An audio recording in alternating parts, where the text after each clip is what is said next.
talk about it. 'Cause you can't see this isn't automatic. So you and me, we gotta talk about it. 'Cause you can't see this isn't automatic. So you and me,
And now we come to the thrilling final episode of our radio drama.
Shine, do the two-step all night. Then you spin me round and catch me laughing as the sun would rise. Sun would rise. Oh, I don't know what to do. You speak a foreign language, what do you put me through? The enemies, I know you're hiding one or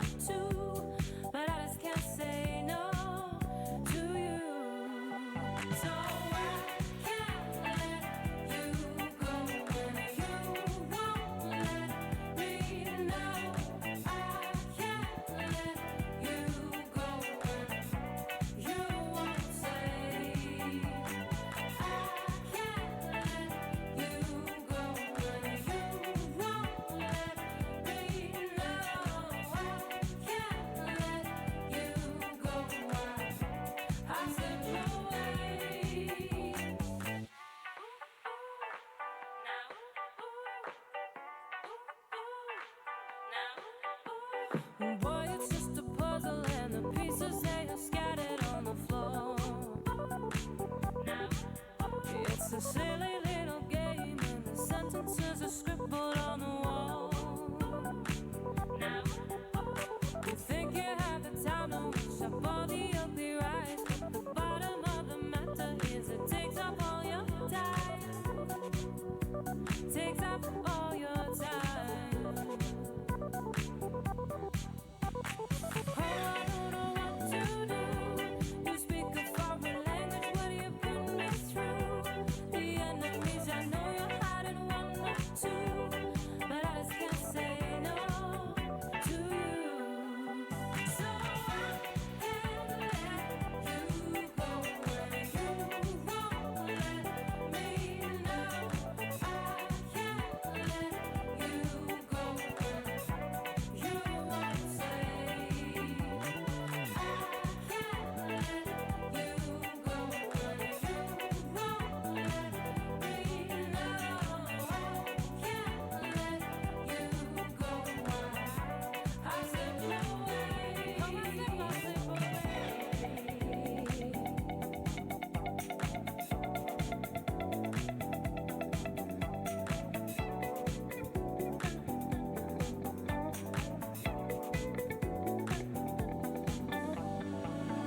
Never-ending stories lead me to the door. Then I wait alone, just like I did before. Another mystery is laying down the rhyme. It seems you are distracted and you never have the time. So I can't let you go when you won't let me know. I can't let you go when you won't say. I can't let you go when you won't let me know. I can't let you go. I slip away.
Five-minute warning. 5-minute warning, everybody. Please take a seat. Could everybody please take a seat? 5-minute warning.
Good evening. Hello, everybody.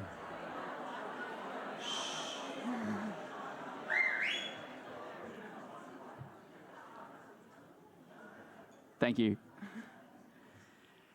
Ladies and gentlemen, thank you so much for being here. It's so good to see so many people from Newcastle and the Hunter region turn out to support our startups tonight. Thank you. My name's Richard. I'm the manager of startup programs here at the University of Newcastle. And I'd like to extend my respect to Aboriginal and Torres Strait Islander people, the world's most ancient continuous civilization on Earth. It is a privilege to acknowledge the traditional custodians of the land on which we are gathered today, and I pay my respects to elders past and present. I'm standing on a Wabakal and Warramai land. It always was and always will be Aboriginal land. I'm delighted to be here this evening to welcome you all to our demo night. And for the first year, we're welcoming not only our All Industries cohort, but our Clean Tech cohort too. But firstly, a bit of housekeeping to keep this place in order. In the event of an emergency, please make your way out of the building. There are exits indicated by green signs. You came in through the automatic door. There's also doors to the rear of the building. Our muster point is located just to my left or your right in the green grassed area next to the building. Toilets are located on both the mezzanine level and below, just behind the tiered seating. There's also a parents' room located behind the tiered seating and ambulant toilets behind the tiered seating. And if they're not already turned off, please remember to switch your phone off or to silent. The University of Newcastle acknowledges its role in driving economic diversity and growth throughout our regions. The I2N was established 8 years ago. 8 years to support innovators and entrepreneurs, many of which you'll hear from this evening. We fuel their success, regardless of their affiliation to the University of Newcastle, by connecting them to the 4 things we know that they need: community, coaching, customers, and capital. What began 8 years ago, that's hard to believe, has flourished into the purpose-built facility we're here at today in Q Building. And our impact speaks volumes. With over 160 teams supported, who have gone on to raise more than $60 million in capital and generate $37 million in revenue.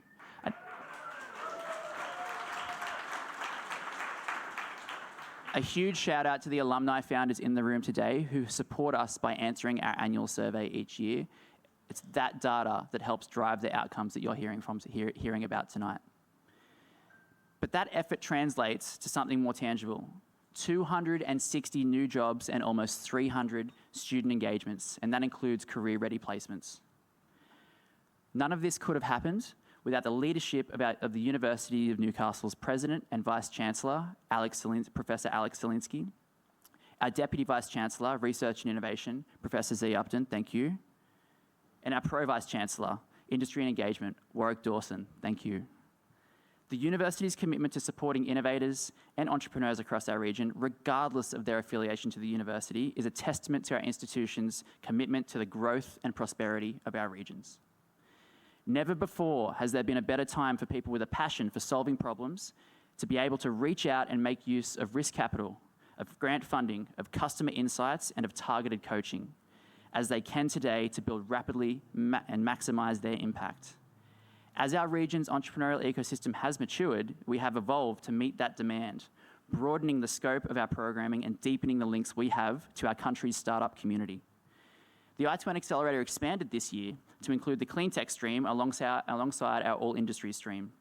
We also introduced a bootcamp stage in advance of the Accelerator program, and the whole cohort travelled to Sydney for an investor showcase just 3 weeks ago, all in an effort to introduce founders to investors and operators earlier in their journey to make sure they have all the tools and resources they need to succeed. And we can provide this comprehensive support thanks to the Department of Regional New South Wales through the Accelerating Regional Innovation Fund. Our gold strategic partners, Davies, Collison Cave, thank you, Lauren, and the Port of Newcastle. The Trailblazer for Recycling and Clean Energy, and the Circular Economy Living Lab, a partnership between Lake Macquarie City Council and the University of Newcastle. Thank you so much for uplifting everything that we've done in 2024. Together, we are continuing to build a robust foundation for regional innovation. And a massive thank you to our I2N mentors. Many of you are in the room today, and all of you have worked so hard to get the founders to where they're at this evening.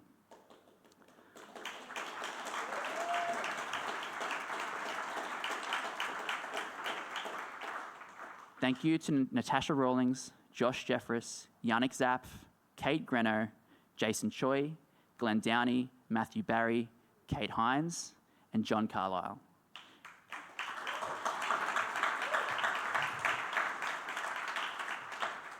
Your commitment has been invaluable, and we thank you so much for giving back so generously to your community here in Newcastle and the Hunter region. We also have an entrepreneur in residence involved, which opens additional opportunities for each founder. Some EIRs coach from the sidelines, but James does not. Over 3 cohorts, our entrepreneur in residence, James, has continually redefined what founder support looks like. He's the coach who will literally swim into a rip to test a surf rescue drone. Literally. The advisor who rolls up his sleeves to validate solutions firsthand. And the guide who knows exactly when to challenge assumptions and when to offer understanding. His unique blend of practical experience and genuine empathy has made him more than just an EIR. He's become a trusted ally in each founder's journey. In the complex world of innovation, having someone who's willing to dive this deep, and sometimes quite literally, it makes all the difference. Please welcome our extraordinary entrepreneur in residence, James Bradley.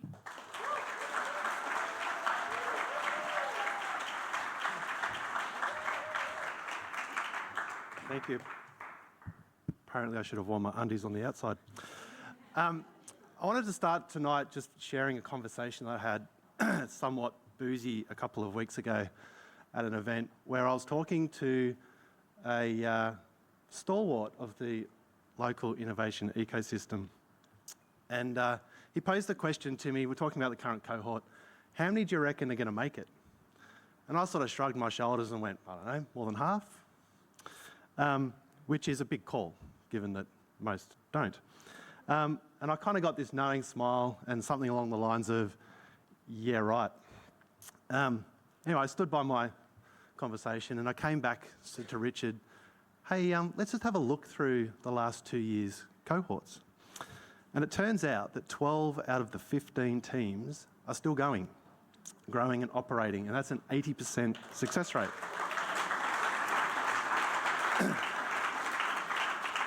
So each year I find randomly a inspirational quote, and this year comes from the youngest ever master watchmaker, Japan's Masahiro Kikuno, that resonates deeply with what we do here.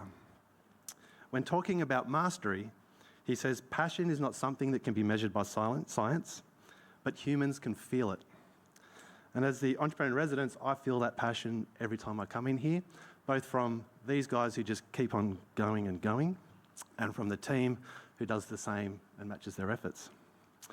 Once again this year, Richard and I went all in, shook up the program and jammed more into it than ever before. Sorry guys.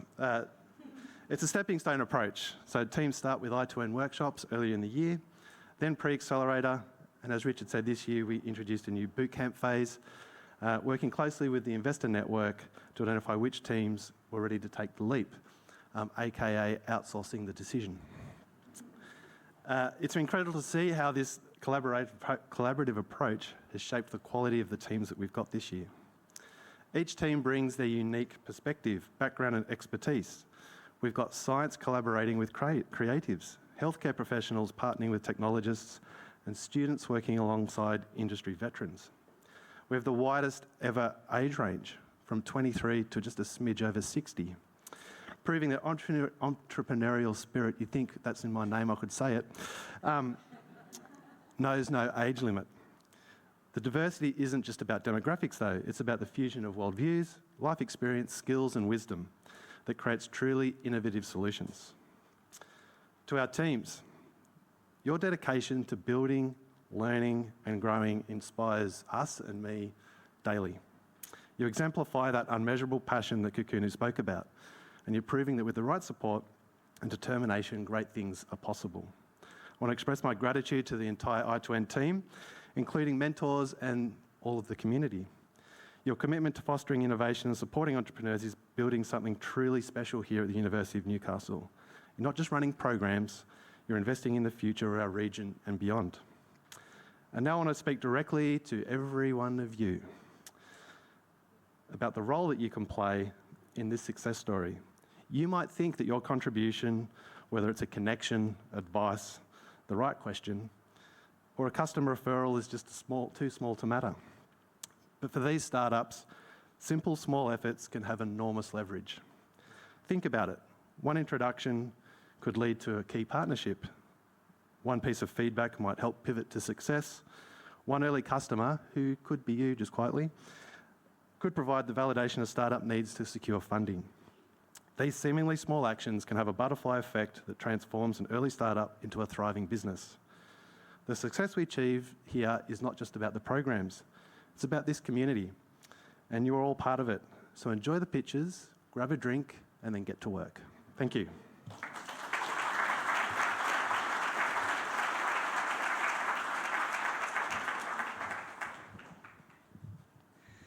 Very good, thank you.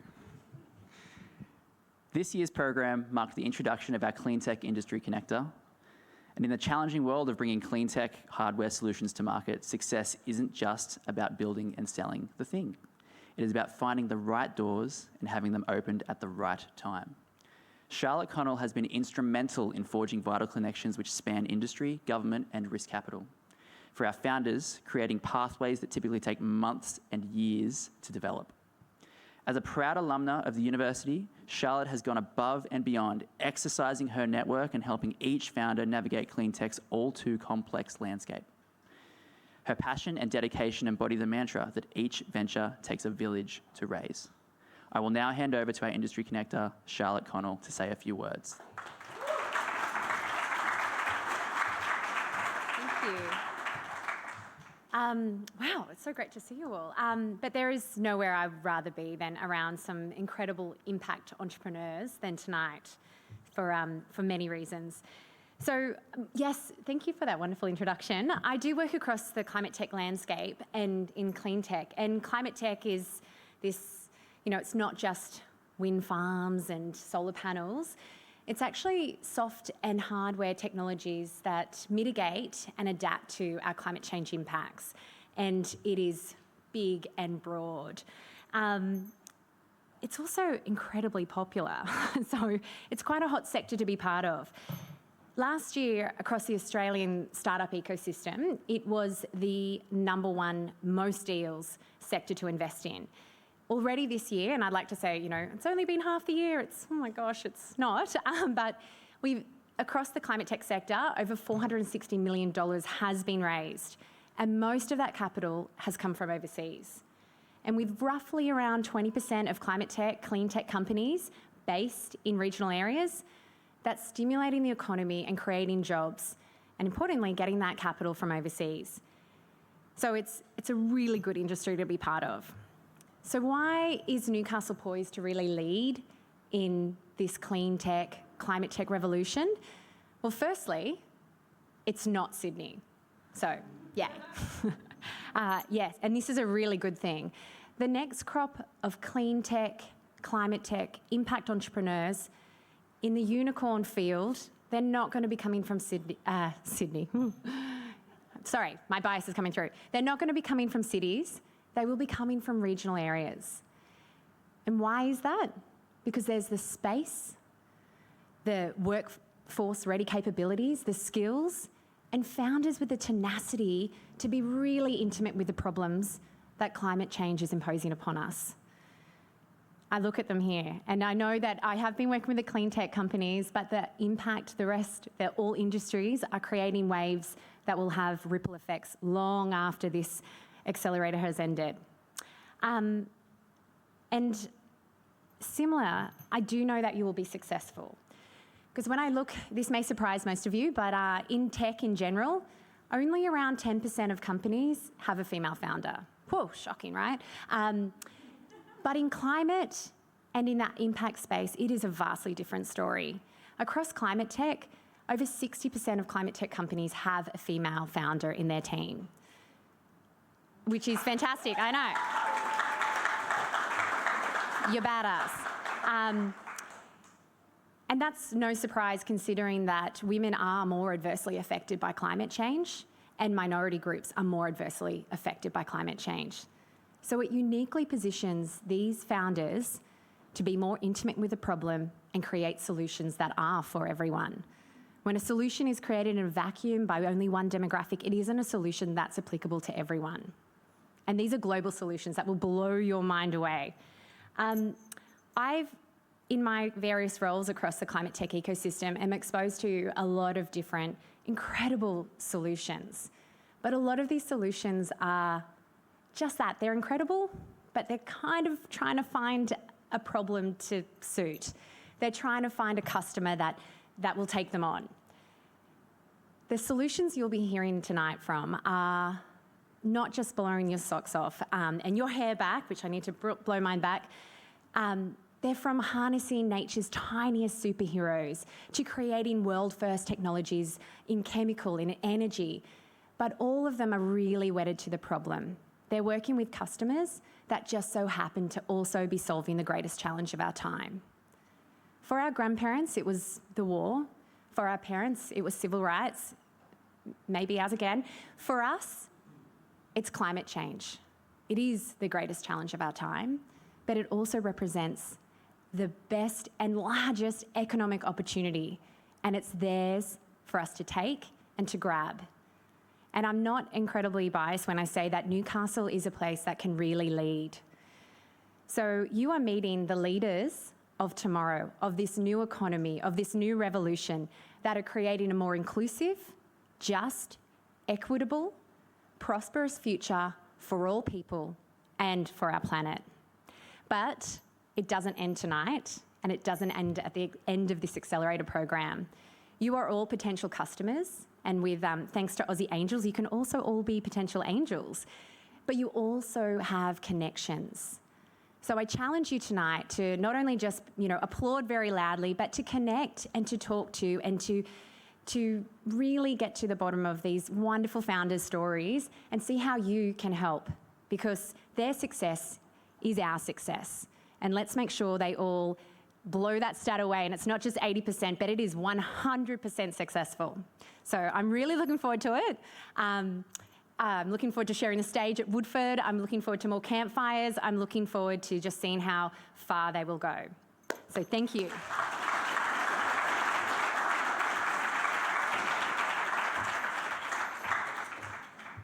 Thank you, Charlotte. It's always such an inspiration to hear you talk. We will get to the pitches very soon. Since their first steps through our doors at boot camp in July, these founders have taken us on an incredible journey. We've watched them challenge assumptions, embrace pivots, support each other, and transform their ventures in ways that continue to inspire. To our remarkable founders, your dedication, resilience, and willingness to grow hasn't just impressed us, it's reminded us why we're passionate to do the work that we do every day. While tonight marks a milestone, it's just one chapter in your entrepreneurial story. And we're committed to supporting your journey through continued mentoring and incubator opportunities and anything else you need. In a moment, everyone here will experience 10 groundbreaking ventures through their 5-minute presentations. Afterward, as everyone else has asked, I encourage you to please visit their demo booths. Engage with these innovators during our networking session. Each founder has a unique story to tell, and I guarantee you'll want to be part of their next chapter. But one last thing. Before we jump into the pitches, while I have you all here, both live with us in the building and those who are joining us live on the live stream, we'd like you to put your investor hat on. And for the investors in the room, just stay the way you are. Both behind me on the screen and helpfully on the backs of your name tags is a QR code. That QR code will take you to our decision page. Throughout the course of the pitches, you don't need to do it straight away. Throughout the course of the pitches, arrange the list of companies letting us know who your number one is. And we'll have a special prize for them at the end of the night. I know, how surprising. But without further ado, I have the very special pleasure of introducing our first founder for the night. please welcome Dr. Peter Richardson of Facet MTech. Give it up for Peter.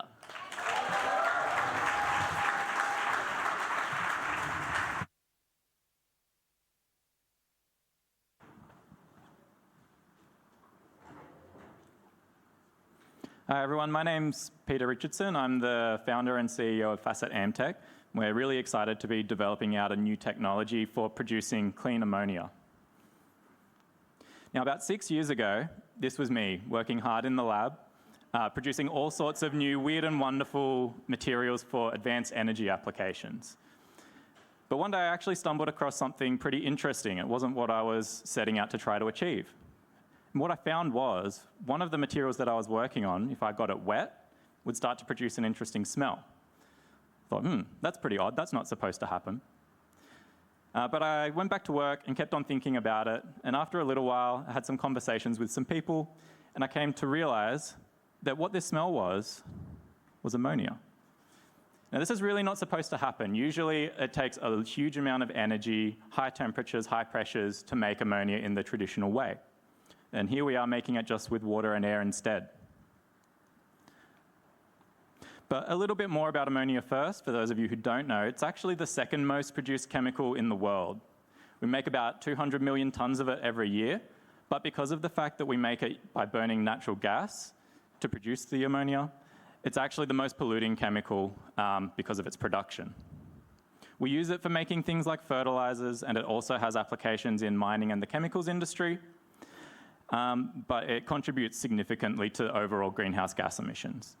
They're made in extremely large production facilities that are about the size of a small village, and those production plants cost about $1 to $7 billion to make. So it's really large infrastructure that we're talking about here. The interesting thing here is, though, that if we can find a way to make ammonia without using natural gas and instead replacing it with a clean way to produce ammonia without using fossil fuels, there's actually a way for us to replace fossil fuels and use ammonia as a clean energy or a clean fuel alternative. So some of these applications could be replacing diesel or petrol for transport fuels as a chemical form of energy storage, or even outright power production. The ammonia market is really on the cusp of an uptick. And because of the fact that it's been used for fertilizers, we've had slow increase in its demand up until now, just growing with population. But over the next couple of decades, we're set to see a really, really large increase in the demand as we start to unroll some of those clean energy applications. So now is a fantastic time to be breaking into this market with new innovations. This is actually a simplified version of the extremely complicated way that we make ammonia today, using a process called Haber-Bosch, those really large plants that I spoke about. Everything inside the black box on the left, all it does is take in natural gas and turns it into hydrogen. It goes through about 7 or 8 different stages to make that happen, and it's where the majority of the cost and the carbon emissions comes from when we're making ammonia. Once we've already got the hydrogen from the natural gas, we can put it into the ammonia reactor on the right, and that's where all of the magic happens. But what would happen if we didn't need to use natural gas to make ammonia? What if we didn't need that whole front end of the plant at all? What if we could replace the natural gas with something like water? And that's exactly what we're striving to achieve here at Facet MTech. We're looking to replace the natural gas as a feedstock for ammonia production with water, which is going to significantly reduce the overall cost of ammonia production, as well as drop the CO2 emissions. Our competitive advantage is that the technology that we're developing has been compared to about 450 different alternatives in the literature and in commercial use today. And when tested in the same conditions, we have best-in-class performance compared with all of them. We also have increased durability and longevity of the technology, and both of these things can come in at a lower overall cost because of the materials that we use in the process. The technology can be produced using simple, scalable manufacturing techniques, which is different to a lot of the other competition as well. We have a path to market over the next few years, which includes some more targeted lab testing as we develop out the technology, followed by pilot demonstrations, and eventually starting to see commercial rollout in the early 2030s. Oh, sorry. We've been working with investors, and we're excited to say that we've signed on a term sheet so that we can take in some initial investment to get this commercialization journey started. We're really excited about that.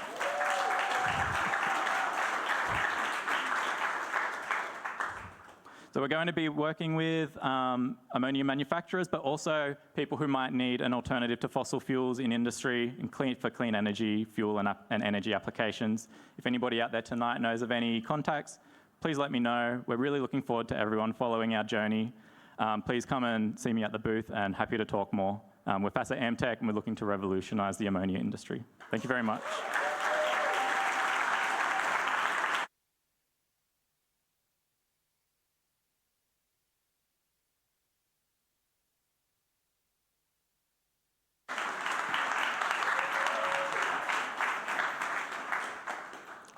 So good evening, I'm Lisa from iHydrate.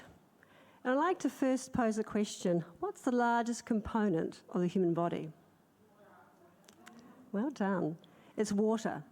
So everyone here tonight is over 60% water.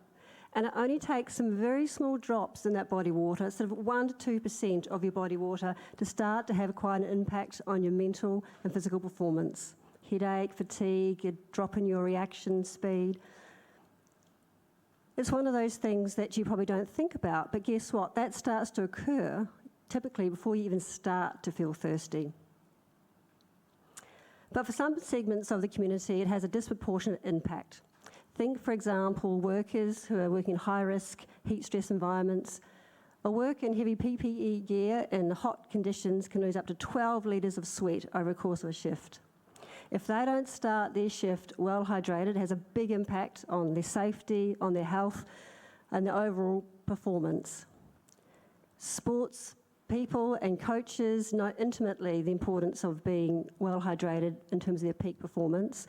You've probably heard of a recent tragic high-profile death in rugby league due to someone training who are heat-stressed and dehydrated. But there are other segments of the community, such as the elderly, who are very vulnerable to things like dehydration. Some studies have shown that over 70% of the elderly turning to the A&E clinic who have fallen or have come in with confusion, who are actually dehydrated. It's a big underlying impact on their other conditions. So we all know that staying hydrated is really important, but the problem today is it's really, really hard to measure it. It typically involves the gold standard as a blood test. Needles, not very convenient, not very portable. Body mass change is another typical measure, which is complex, fluid and calculations and pre-post testing, or urine testing, which is messy and invasive, and no one wants to do that. So today there's a real lack of easy-to-use, portable, convenient measures of hydration. And it's not a small issue. Even a small proportion of some of the segments of people who need hydration, shown by those blue bars in the chart, is a big number. That's over 350,000 Aussies who have need of hydration monitoring. So I'd like to share with you today an innovation breakthrough. It's the Sally Personal Hydration Test, a convenient, portable, easy-to-use measure of personal hydration. It's a saliva-based test. Saliva wicks past multiple biomarkers that measure properties in your saliva that are linked to hydration. That could be total fluid composition, electrolyte concentration. We've even got some markers which measure dehydrated-related stress. For the user, the experience is very frictionless. Simply place the test point on your tongue, and the app gives us step-by-step instructions and times the test. We have advanced machine vision, which recognises and scans the test. It recognises the colours and relates those back to our hydration algorithm. And for the user, they get returned them a very simple and easy to understand traffic light of their hydration status. We have an incredibly talented team that brought this innovation to life. So complementing my background in product commercialisation, we have a team which have got deep connections to Newcastle and to the university, comprising biochemistry, software engineering, machine learning and startup expertise. Earlier this year, we conducted trials with both Newcastle Jets, our sports partner, and Glencore Hunter Valley Operations. which has been incredible in terms of getting great feedback. So, for example, with our sports partner, some really good insights on certain biomarkers, such as how electrolytes are really important in a sporting context. Or for the blast crew at the Hunter Valley mine, the ease that they had scanning the tests with their mobile phones pre and post each shift. So we're on the cusp of launch. We've got IP protected. We've got a final clinical trial happening in the next few weeks. But just to reflect on the journey, back in 2021, when I first connected with I2N, and with one of the inaugural female founders programs. Since then, I think I've conducted over 500 chemistry experiments. We've had about 10 different prototypes, multiple wireframes. I've even been the water girl standing on sidelines of the Newcastle Jets. Not bad for someone who has no prior chemistry background, and when I started didn't even know how to hold a pipette. But I just wanted to acknowledge acknowledge I2N, who've been an amazing partner of mine through this journey. So from mentor, cheerleader, networker, just sounding board. I want to thank the I2N group very, very much. So in a few short months, we will be commencing manufacturing locally. We're connecting very much with the mining partners and elite sports segments, but then moving quickly to other groups and to export opportunities. So I ask you to join me in making hydration count. I'm really excited about what the Sally Personal Hydration Test can do in terms of worker and in sport opportunities, how we can help workers improve their safety, improve their health, improve overall performance. Thank you very much.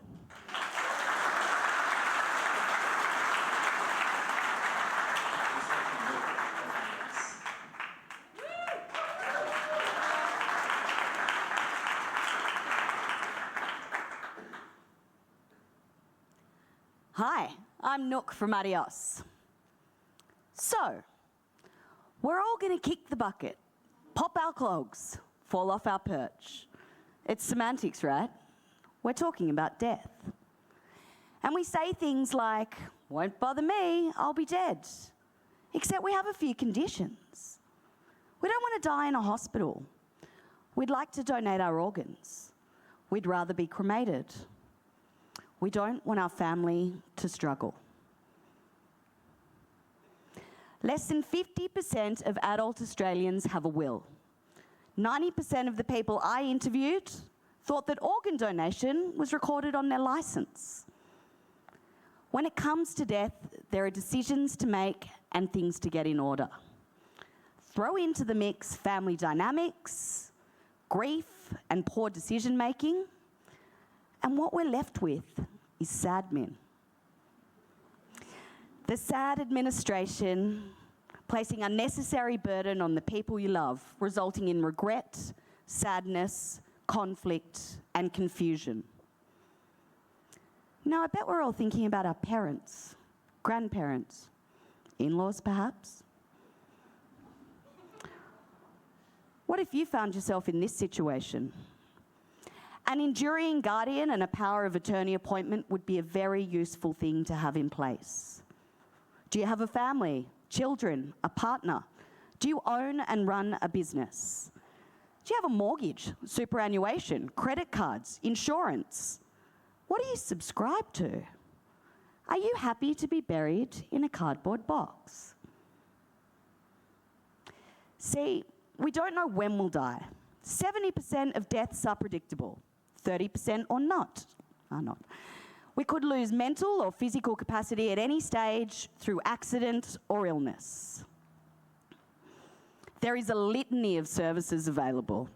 So think of Adios as an event planner to guide you through the complex, fragmented labyrinth that is end-of-life planning.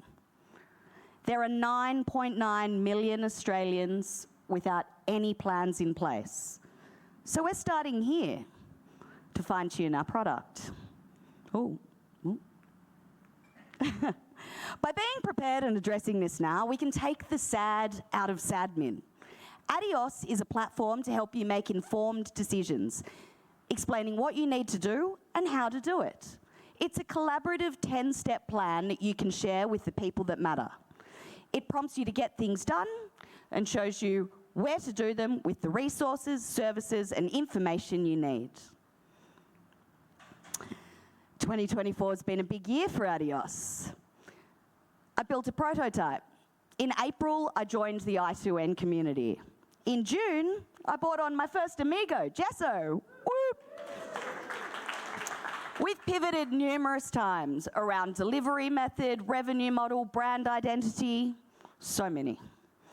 We launched our first version of Adios a month ago, and we have 200 users already. And with your help, we'll get to 1,000 by the end of the month. We're working with key players, and we have our first referral partners on board. So, if you are one of the millions of Australians without any plans in place, come and see us at our booth or scan the QR code. Start the conversation. Build your education. If not for us, then the people you love. Adios. It's how you say goodbye.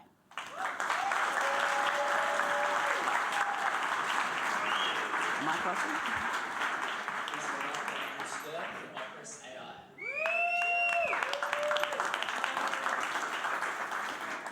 Hi everyone, I'm Andrew, the co-founder of Operas AI.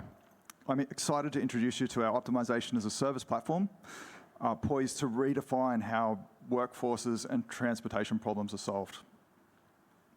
As the CEO of Caremaster and Trips, two SaaS platforms that service the community service sector in Australia with over 250 organisations, I saw firsthand how inefficient manual rostering and resource allocation can be. Operas AI's journey really started in 2012 when I had a client come to me and said, hey, I want a magic button that's going to automatically allocate all of my bookings to my vehicles. Me just being the right mix of wanting to help out, can-do attitude, splash of naivety, said, sure, how hard could it be? Turns out it's really hard. So all of these factors that go into these community service organisations to deliver services, you've got to take into consideration client preferences, worker qualifications, payroll awards, vehicle capacities, just to name a few. So I thought, surely someone solved this somewhere else. So I spent the next 6 years looking at other platforms in the US and Europe, and they all only solved a portion of the problem. They never had a holistic solution that incorporated the participants' needs. That's when I said, bugger it, I'm going to go to Newcastle Uni, and that's where I met my co-founder.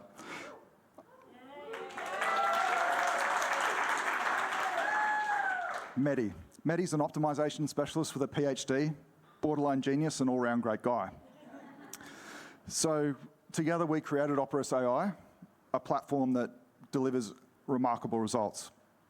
So this is more about the problem. So manual rostering and resource allocation are time-consuming and error-prone.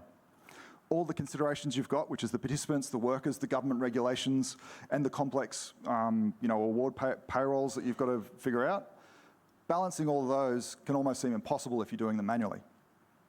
This is one day for one provider in Melbourne.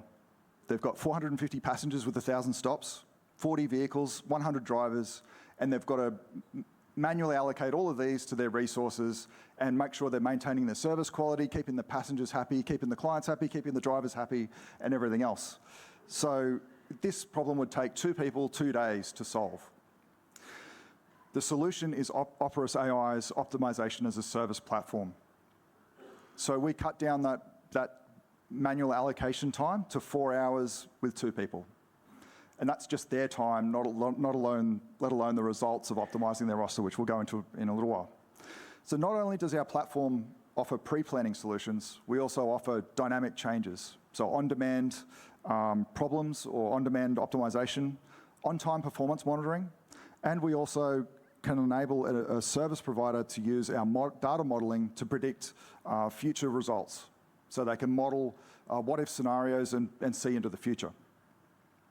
This is a quick demo of Opera's AI in action. This is the rostering platform. It's going to send over the problem to our AI engine, and it's going to send the solution back in seconds.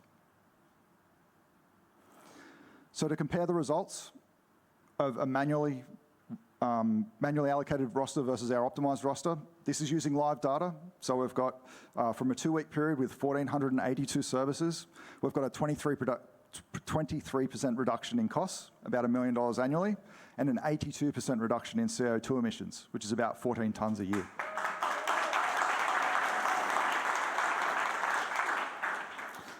So some of the impacts. We increase service capacity, allowing service providers to do more with less. We reduce CO2 emissions, and we reduce costs, and we also maximize the return on investment. But not only that, we also enable service providers to move into new markets, to enable services that they weren't able to offer before, on-demand services, which is the holy grail of care services. And those impacts are amazing, but we can also have a significant impact on the most vulnerable in our community. A lot of the, or all of the participants at the moment have to give service providers 48 hours notice before they can get in. With using our technology, they'll be able to utilize on-demand services to match their needs with service providers who care about them, instead of big multinationals who couldn't give a crap.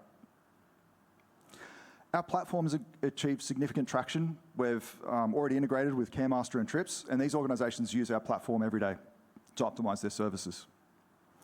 We have a proven business model with self-onboarding and a digital-first help desk, monthly licence fees, and assisted solution design for complex enterprise agreements or other optimisation scenarios. And we also have a worldwide market for our optimisation algorithms, so we can solve not just rostering and resource allocation, but also all sorts of other problems. We participated in the Pre-Accelerator and the I2N Accelerator program, which has been amazing. When I first rocked up, I felt like a bit of an imposter, seeing as, you know, I've been at this for a little while and I might have dropped out of uni. But they really, transformed the way that we did things and shortened our product, our path to market. So if you are an SME or you have an idea and you just want to see if it's going to go somewhere, talk to the I2N guys, they can help you out. So we are seeking $6 million to fuel our next stage of growth, to take our solutions global.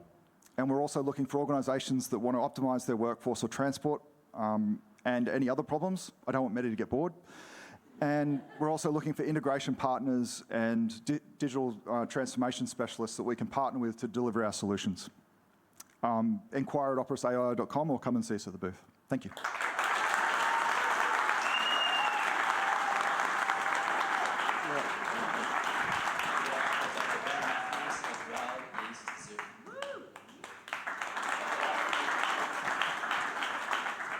Hi, I'm Ben, a wizard from the Wild Yeast Zoo, and we're building a library of yeast to deliver nature-based solutions. But why yeast, I hear you ask, and why now? That sounds weird. Well, yeast are tiny superheroes that have been naturally engineering our world for billions of years. We know they can make things like beer and bread and that lovely bubbly in your hand, but I bet you didn't know that 40% of your diet is fermented by yeast. And they can do so much more, providing greener ways to make cosmetics, natural flavours, medicines, industrial chemicals, and sustainable alternatives to fossil fuels. In fact, at the Wild Yeast Zoo, the first 3 yeasts in our library can create biofuels, produce enzymes for detergents, and oil used in cosmetics, pharmaceuticals, and even lab-grown meats. It's wild to think that each and every yeast has naturally evolved to be a tiny little factory. These factories can make vital things we rely on in everyday life without harming the environment. But we're facing a problem. We rely on only 3 species to produce many of the products that we need.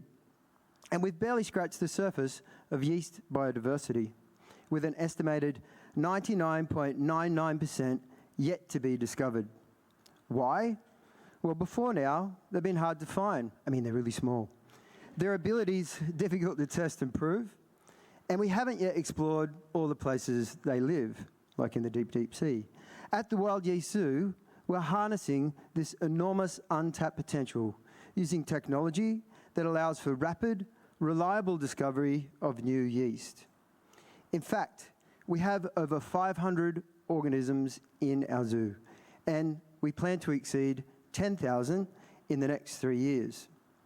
Organisms can be selected straight from our zoo by customers, but into the bargain, our wizards have worked out proprietary methods to enhance yeasts, increasing yields and production efficiency. Each yeast is unique and ready to power the rapidly growing biomanufacturing economy. And that's no small market.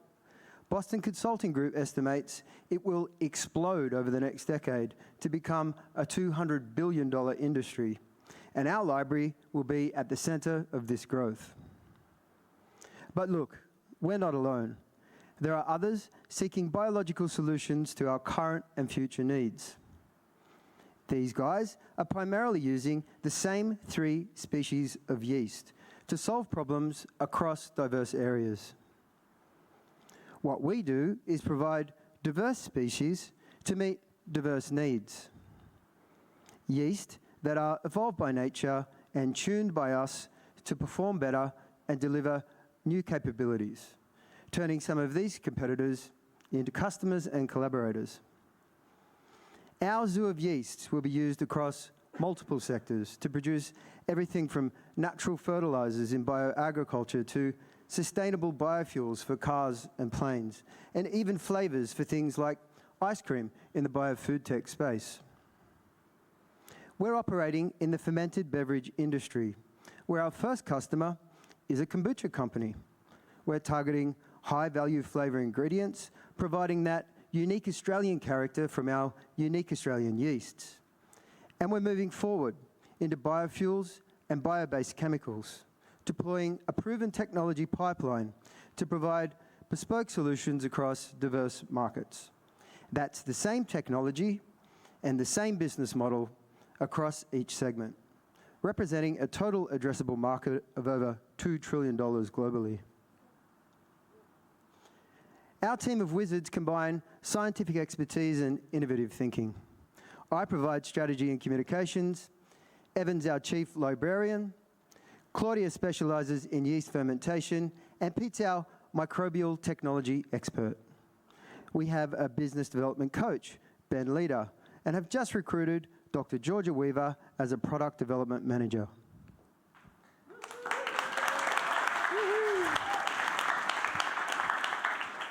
Since 2022, we've taken great strides. We've achieved proof of concept at lab scale and secured over $750,000 in grants and prize money.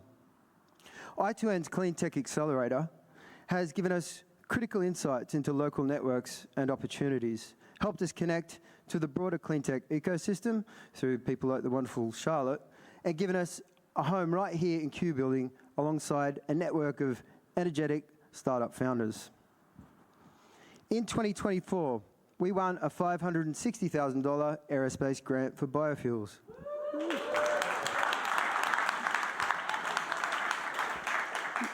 Gained our first paying customer and secured over $150,000 in runway funds from the CSIRO. We've recently incorporated, and right now, the wizards are working with companies who want our products. Our next goal, secure pre-seed funding. This will drive the expansion of our zoo, further strengthen our IP strategy, and start regulatory compliance for our initial products. But look, we're also seeking strategic partners who are keen to see the hunter lead Australian biomanufacturing and our transition to a greener future, as Charlotte was talking about in her introduction at the start of the night. So come and meet the wizards from the Wild Yeast Zoo. It's the yeast you can do.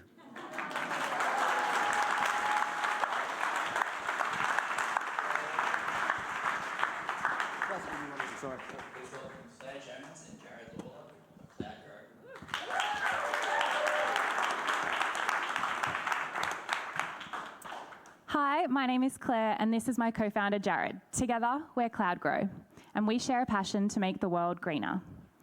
Over the last 6 years, Jared and I have built a business, Herb Urban, from the ground up. In Herb Urban, we developed elegant tech products that make gardening and growing and plants easier for everyone. After a customer requested a custom solution for their garden, we realised our technology could be applied to other products at scale and make a global impact. Along the way, we built a team that believes in us and our mission, some of whom, Mia, Chanel and Dean, are here tonight supporting us. Our vision. Imagine a city that feels like a forest, lush, green, with clean air and wildlife all around. Green infrastructure like living walls, green roofs, and urban parks unlocks biodiversity, manages stormwater, regulates temperatures, and purifies the air. In our rapidly urbanising world facing climate change, green infrastructure is not just beneficial, it's essential. So why is this site all too familiar? Well, without precise care, plants often suffer stress and die, with some installations facing up to 70% annual plant replacement rate. These failures and high maintenance costs damage the reputation of green infrastructure. Sustainable care is essential to fully realise the environmental benefits green infrastructure has to offer. But irrigation remains an unsolved problem. As we see here, it's pouring rain, yet the sprinklers are dumping more water onto already saturated ground. Poor irrigation leads to vast water waste, harms plants through over or underwatering, and damages waterways from nutrient and chemical runoff. These issues are only made worse in green infrastructure, where the plants grow in a delicate balance, on a wall or a roof, exposed to harsh environmental factors. There's little margin for error. A short lapse in irrigation can lead to complete loss of plant life. In fact, irrigation failures account for around 90% of failures in green infrastructure. Outdated irrigation systems don't work well for the farms that they were built for. They are certainly not equipped for the challenges of green infrastructure. Yet these are the only tools available to green infrastructure providers. Time and again, we have heard the same story. They're first to hack together solutions from existing systems, trying to make them work in environments they simply weren't made for. Until now. Woohoo! At our core, CloudGrow is an automation company. We use information to take action. CloudGrow provides instant, precise fault detection, notifying of exact fault locations. This is critical where even a brief irrigation lapse can lead to total plant loss, and fault finding is an expensive exercise, sometimes done 30 floors above the city, suspended from ropes. CloudGrow uses predictive learning. So instead of watering a green wall or roof just before it rains, our system can hold off, allowing these structures to act as stormwater mitigation devices. And the key to our ability to scale is that CloudGrow is fully retrofittable. There's no need to replace existing irrigation systems. We build on top of what's already there. Our competitive landscape shows traditional irrigation companies focus on large-scale systems with limited data capabilities and limited automation, while data gathering companies at the top focus solely on information collection. CloudGrow bridges these areas by being sensor agnostic and automation ready. We integrate data from any source, turning potential competitors into customers. And because we know this space well, we have already gained traction in this $1.6 billion segment that is growing at 18.5% a year. Our knowledge and focus gives us an amazing opportunity to secure customers, generate good early revenue, and hone our technology. We project CloudGrow can reach $3.2 million in revenue within 2 years, with $660,000 of that revenue as recurring revenue. This only requires 1,000 new or retrofit installations in an industry that currently carries out about 80,000 new installations every year. And the growth does not stop there.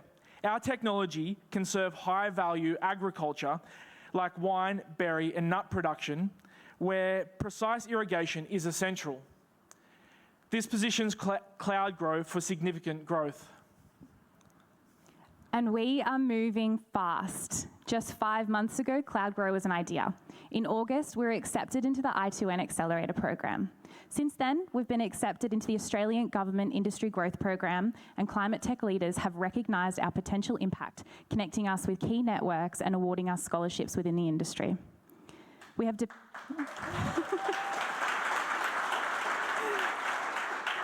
We've developed our product offerings and pricing structures and received overwhelming positivity from potential customers. There is a strong demand. We're conducting trials with 3 industry leaders that we met at the World Green Infrastructure Congress, and we're on track to convert them into paid customers.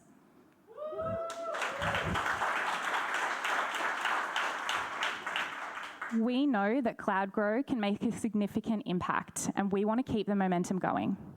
To do this, we are seeking $600,000 to grow the team, enhance our predictive technology, and scale production.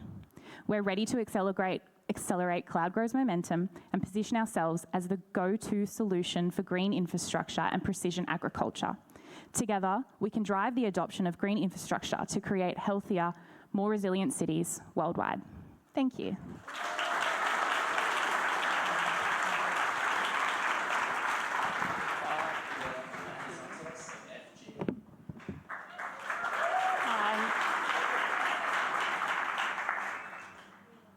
Hi everyone, my name is Kathy Zontos and I'm the creator and founder of FG, Female Sports Protective Gear. We put the safety, the comfort and performance of the players first. Products designed by females for females. For 15 years, I've worked in the sports injury management and as a sports trainer for the NRL, the NRLW and the Harvey Norman's competition. 47% of Australians that play sport are females. And did you know, at the moment in Australia, women's sport takes up just 3.4 million of a $12 billion industry. And rugby union alone, 1 in 4 players are also females. Oh, I think I've gone one too far. Oh. Working with girls, I saw firsthand what they had to do to protect themselves. For most, it was in the too hard basket, and what was available at the time just didn't cut it, so they went without. And the results, more injuries, breast injuries, sternum injuries, rib injuries, loss of confidence on the field, and finally, frustration for the players and for the coaches. The more I thought about it, the angrier I got. These were like my daughters, and if my daughter was playing a contact sport, the first thing I would ask is, where do I get protective gear for girls? Now, there are some out on the market. Take a look on these. Take a look at these. Wait, they almost look the same. Is this a mistake? No, unfortunately it's not. They've taken the male design, added 2 bits of padding, added some blue in, and renamed it for females. This is what you get when you let a bunch of blokes designed protection wear for females. Sorry, guys, but at least they tried. There is a gaping hole in the market for women's protective gear, and this is where we come in. So I decided, with my experience in sports injuries, that I would make my own. How hard could that be, right? After a crash course in product design, I started from a hand sketch to my first prototype. We modified it to the current design, which was made for rugby league. Now, in 2024, we are building a new design for all the other sporting codes. At my first gala day, we sold out of all our products. Thank you. Watching the girls try them on, seeing the confidence, their body language changed, their chest came out, their shoulders went back, and the look of the look of peace of mind on the parents' faces, it was gold, and it's why we do it. We now have protected over 1,000 girls and females around Australia and New Zealand. And guess what? We're only just getting started. We've been invited to the Pacifica Youth Cup in November, and they're expecting 10,000 people through the gates on a daily basis. This is our team that's helping FG grow and building passion around our vision. Built from just me to a team of 3 in the course of this accelerator program, Kelly brings social media management, magic, and Conan brings valuable business advice and a passion for sports. Our vision is to see females all over the globe playing all sorts of sports, trusting and wearing FG protective gear.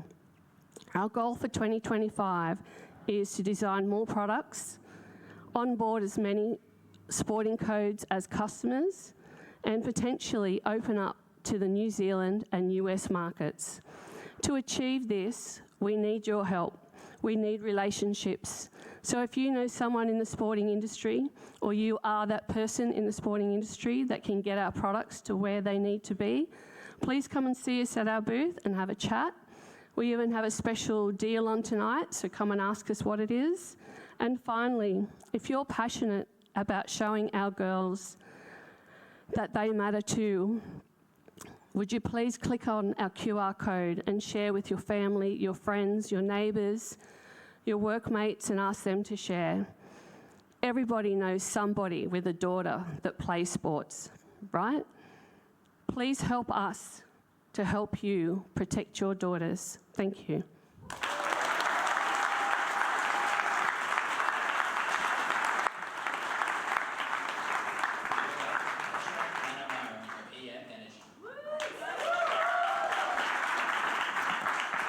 Coordination issues. Hello everyone, I'm Kesha from EM Energy, and we are powering the world with nature. So back in 2022, we developed a battery using organic waste, and by accident, we discovered that the battery liberated hydrogen gas. Then we shifted our focus to hydrogen production, realizing the demand for sustainable fuel source in energy sector. So waste is a global challenge. Organic waste such as agricultural residues, heavy industry byproduct, and food waste often being burnt, contributing to global emission.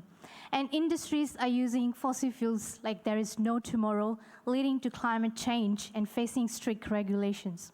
So they really need a solution to tackle both their waste problem and energy demand.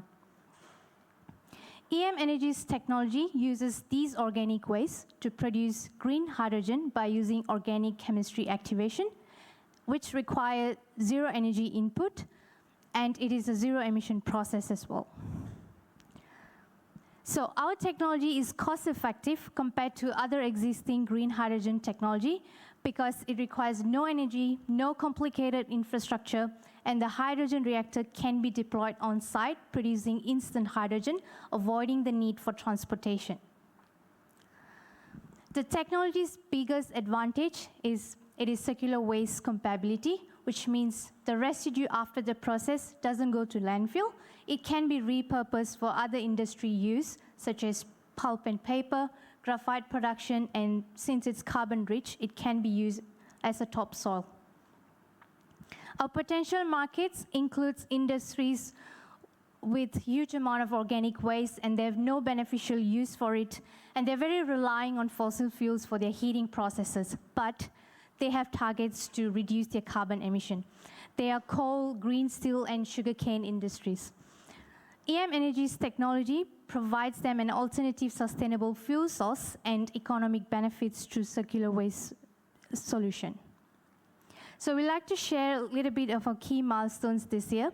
Early this year, we started testing our lab-scale prototype with the University of Newcastle to validate our technology. And here we tested range of organic feedstock to improve our process. Then in April, we joined the I2N Accelerator program, which offered us weekly coaching sessions in business development and networking opportunities as well. We also had chance to showcase our manual prototype at Cicada Tech 23, which is Australia's biggest deep tech event held in Sydney. And here, it was a great platform to demonstrate our technology and connect with industry leaders. And we're really thrilled to announce today that we have built our larger hydrogen reactor, outgrown the university lab, and moved into our own working space.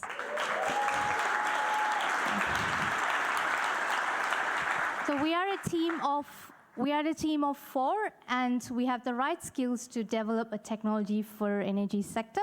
Our co-founders are experienced entrepreneurs and third-time founders, and we all have strong background in sustainability, organic chemistry, and engineering as well, and we are really equipped to bring the solution to industry.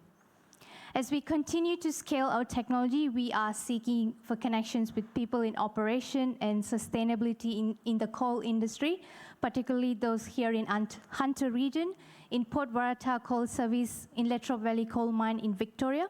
And we're also looking for hydrogen off-takers and people in power generation. We welcome you to visit us at our booth if you're interested to have a chat about how we can work together. Thank you very much.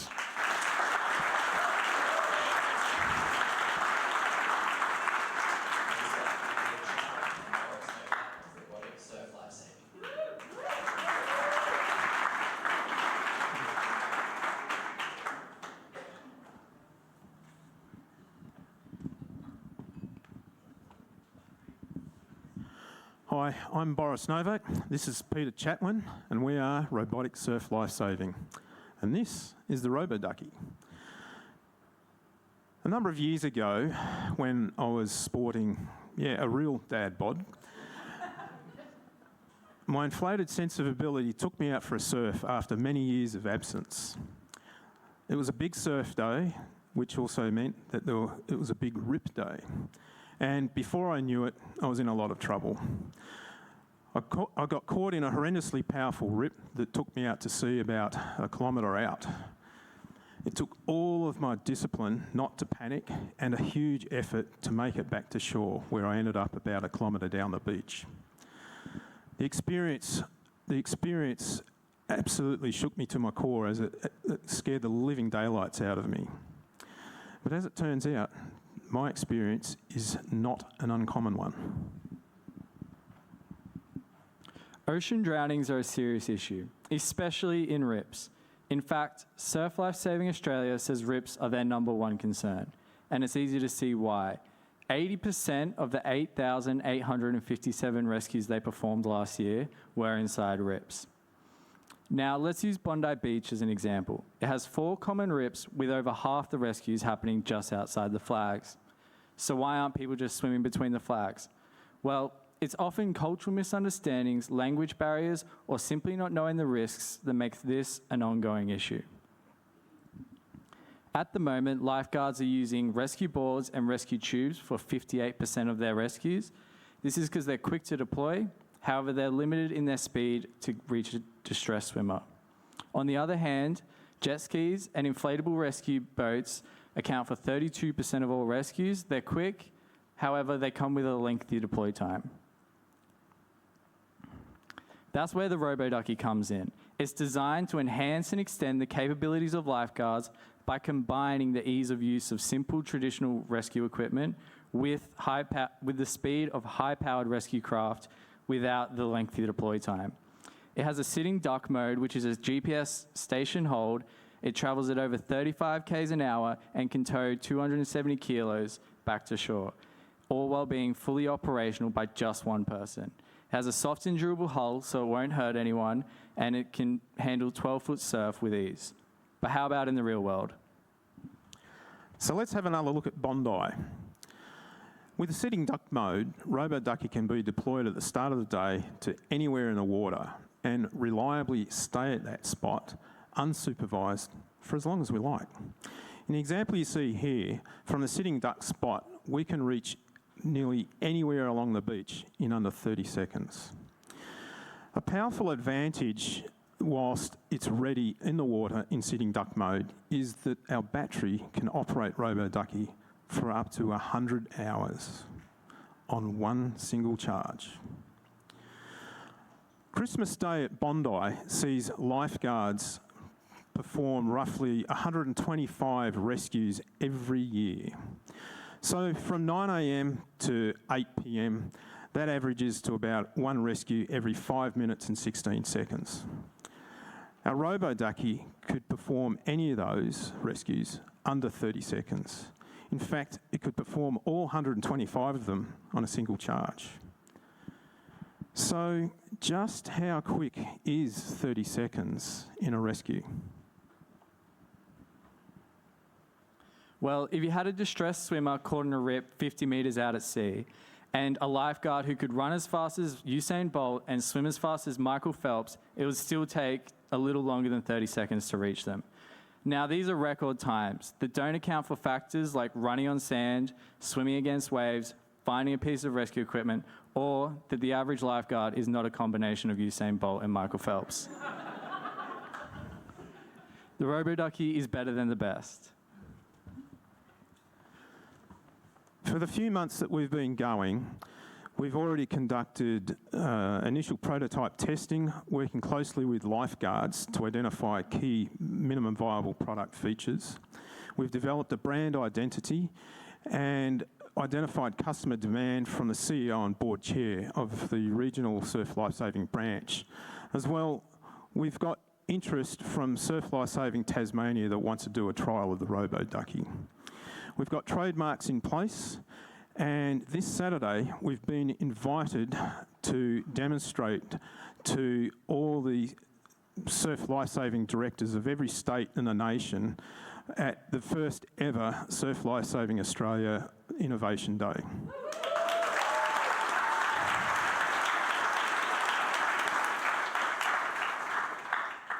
We're hoping that's the first step in leading to getting the RoboDucky endorsed by Surf Lifesaving as a product. Whilst we're undergoing the endorsement journey, we're looking to expand into the US. I'm an electronics and electrical engineer with an experience in supporting mission critical and safety critical systems in the Air Force. I've since built and exited a systems engineering business that had a focus on air traffic management and air battle management. And now I serve as an industry advisor and a board chair. Peter joined us originally as a marketing intern, but we've increasingly thrown him more and more challenging work, such that now he's earned a more significant role, managing every aspect of the business.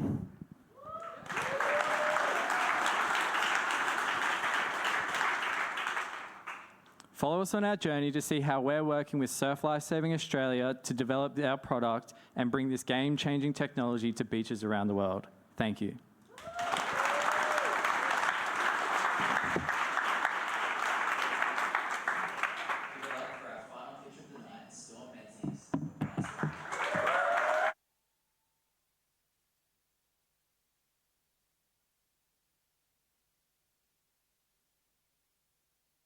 Who remembers this?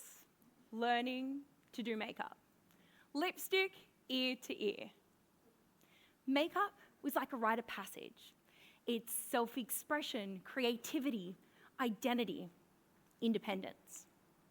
But 1 in 5 people are completely locked out of this experience. Does anyone know what the key is? It's this. Your ability to hold your fingers like this. This is how you hold a lipstick. It's how you hold a mascara. It's how you twist open the top of a foundation bottle. But what do you do if you can't do this? Imagine needing to ask for help to feel beautiful, because doing it yourself is just so hard. Now, I'd worked in the disability space for almost 10 years, and I only realised this when I had a disabling experience. So about 2 years ago now, I broke my dominant hand, which turned out to be a pretty big deal, considering I had a stroke when I was born that affected the right side of my body. So when my good hand was in a cast, suddenly I couldn't open a tube of mascara, let alone hold it steady. Not knowing what to do, I reached out to my friend Holly, thinking she's going to tell me about all these wonderfully accessible beauty brands that I just hadn't heard of. But instead, she says, Storm, makeup isn't made for people like me. And why would it be? No one thinks I could be beautiful. It still gets me. It broke my heart, but it lit this fire in me, and I needed to do something about it for Holly. So I did the obvious thing, and I taught myself to 3D model.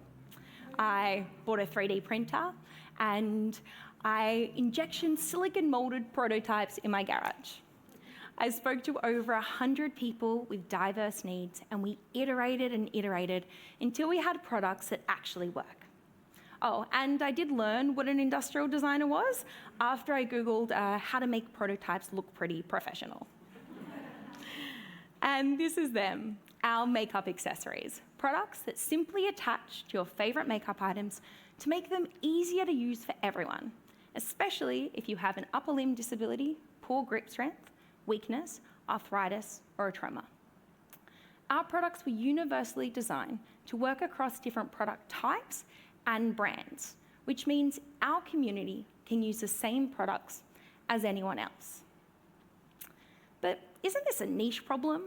Well, there are over 700 million women with disability who have a collective disposable spending power of $13 trillion. But it's kind of hard to spend your money when you can't even open the products. Now, ByStorm sits at the intersect of two markets. We have beauty and assistive technology. Now, in beauty, we're seeing inclusive beauty brands grow at a rate 1.5 times faster because there's now a consumer expectation for diversity and inclusion. And because our products are considered low risk, low cost assistive technology, they can be purchased through government-funded schemes like the NDIS here in Australia, where there are over 500,000 people with funding who can purchase our products now.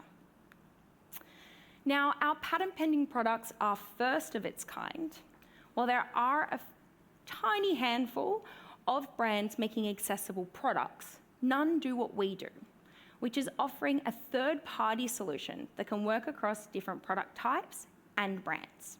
Now, this is important because it means the big beauty brands don't need to invest in R&D, they don't need to change their packaging or their formulas or risk getting accessibility wrong to become more inclusive, because we do this for them. And we give them access to a market they currently can't reach. So in this highly competitive $500 billion beauty market, we are positioned as collaborators, not competition. We are integrating accessibility into the mainstream beauty experience without needing to create a special section for special people. So where are we at? Well, we are pre-revenue, but we are gaining traction. We came into this accelerator with a couple of homemade prototypes, and now we're entering our first production run in December.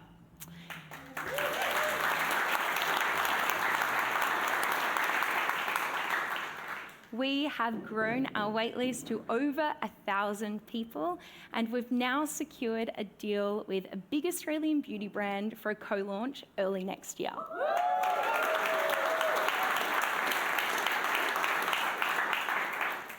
Over the next 12 months, we're going to be focusing on building our brand and community within disability, and then we're going to be looking at the aged care market and expanding internationally through co-branding and white labeling with beauty brands already established in these markets. Now, we have big plans, so we're now looking to raise $400,000 to help us maximize our reach and impact through product manufacturing and marketing. Because ByStorm is bigger than just products. We are sparking a movement, one that celebrates every ability, every shade, every line, and every texture. We are ripping up the beauty standards, and we are showing Holly and anyone else who's felt not good enough that we are all beautiful exactly the way we are. So if you want to be a part of redefining beauty, please scan our QR code, join our waitlist, follow us across socials, because together we will take the world by storm. Thank you.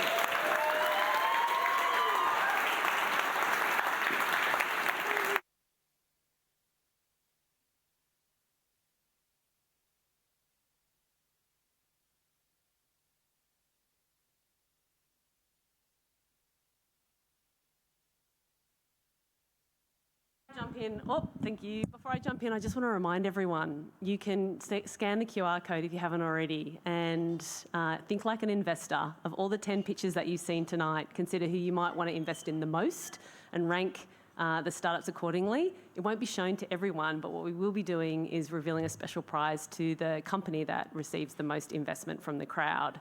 So while I'm talking, you can get busy putting in your valuations or your investments. So, my name's Siobhan Curran. I'm the Director of Entrepreneurship here at the University of Newcastle, and I'm delighted to be able to welcome you to the beautiful I2N Hub at Honeysuckle here in Q Building.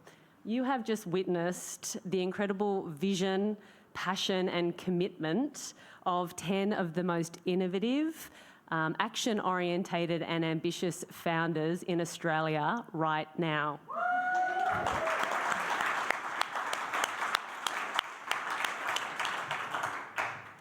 Going from idea to startup takes self-belief, persistence and discipline. And the journey is only just starting for these ventures. It might feel like a huge relief for all of them sitting here right now that their demo day pitch is done, but I'm super pumped to see them continue to smash their milestones and surpass their goals and reach that big impact that they've dreamt of all of this time. Keep going. You guys have got it in the bag. I'm lucky enough to have an equally innovative, action-orientated and ambitious team at I2N.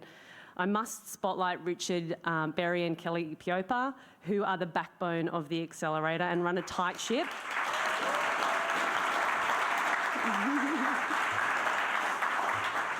They really do work so hard at ensuring that this program provides the most value to the ventures.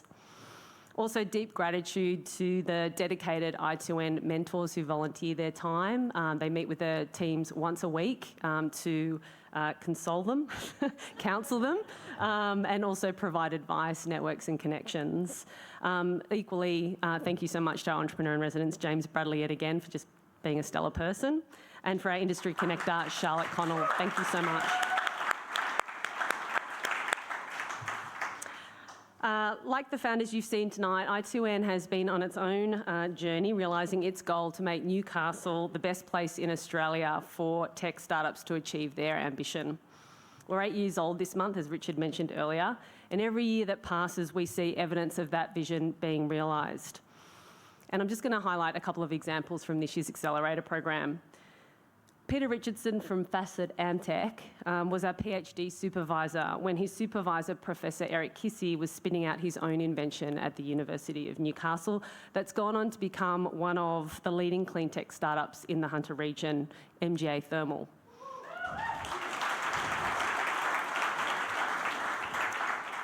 Peter told me that seeing Eric and Alex take an invention out of the lab and into the real world showed him a pathway to impact that he'd really never considered before. And here he is on stage now starting his own company.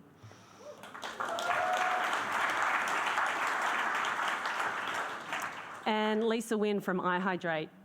She participated in the inaugural Female Founders Program back in 2021 with a seed of an idea and no connection to the University of Newcastle. She's remained supported by I2N mentors up to and throughout the Accelerator program. And on that journey, iHydrate has taken every opportunity they can to engage with universities' resources. This includes working with work-ready placements with our students and paid internships, sponsoring PhDs, as well as undertaking contract and collaborative research projects with our researchers. Thank you so much.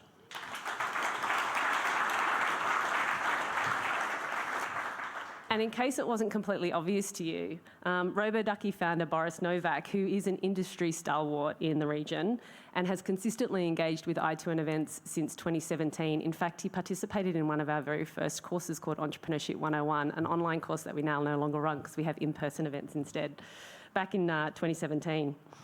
Not only did he take the leap with RoboDucky and join the accelerator, he brought along a University of Newcastle student as the marketing intern, Peter. Peter has taken that opportunity with both hands, doing far more than his required 140 hours, but he's reaped the rewards of getting under the hood of a startup. I don't know any other student in our ecosystem that has such deep experience now having worked in a startup. Thank you so much, Boris, for being so generous with your time. To have a student intern get up on demo night and pitch a startup is an incredible effort, so congratulations, Peter. Maybe we'll see Peter founding his own business one day and up here on stage again. So people are really surprised to learn that we don't charge founders for participating in the accelerator, and that you don't need to be affiliated with the University of Newcastle to participate in any of our programs or events. But we know at the university that when you support ambitious founders, together we can create new opportunities for our region, for our students, for our researchers, and for our entire community. One last thing I just wanted to highlight is almost half of this year's participants are female, and 7 of the 10 teams are female-led, far exceeding the industry average.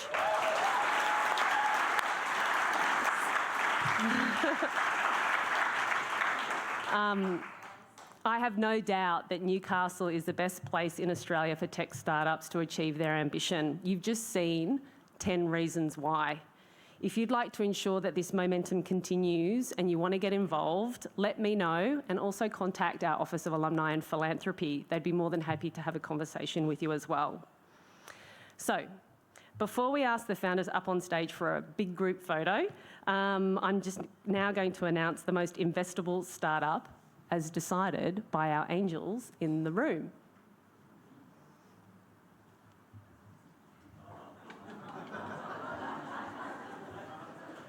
Drum roll, please. The recipient of tonight's cheque for $1,000 goes to By Storm Beauty.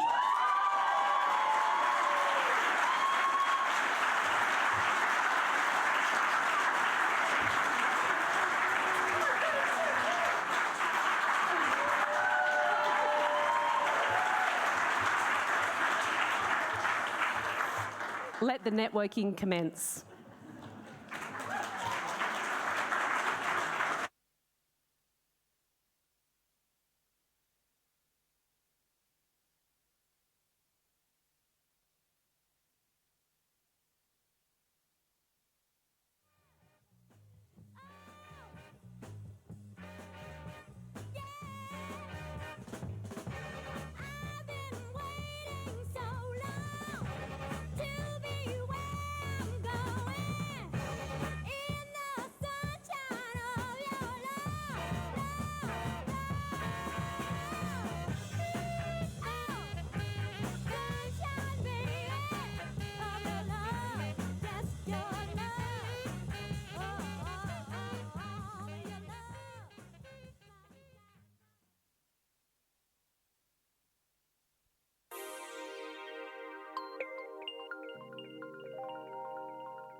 Thank you.